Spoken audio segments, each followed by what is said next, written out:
Hi guys, এই যে বড় মোচা পারলাম, দেখো, দেখলেন? বড় মোচা, অনেকটা মোচা, অনেকটা বড় মোচা দেখেছেন? এই যে পারলাম গাছ থেকে এখন লগি দিয়ে।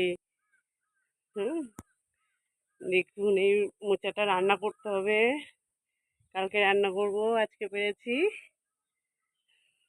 আমি যে পারতে পেরেছি, খুব কষ্ট হচ্ছে পারতে, অনেকক্ষণ থেকে চেষ্টা করছি। হাই গাইস, ভিডিওটা শেষ করলাম।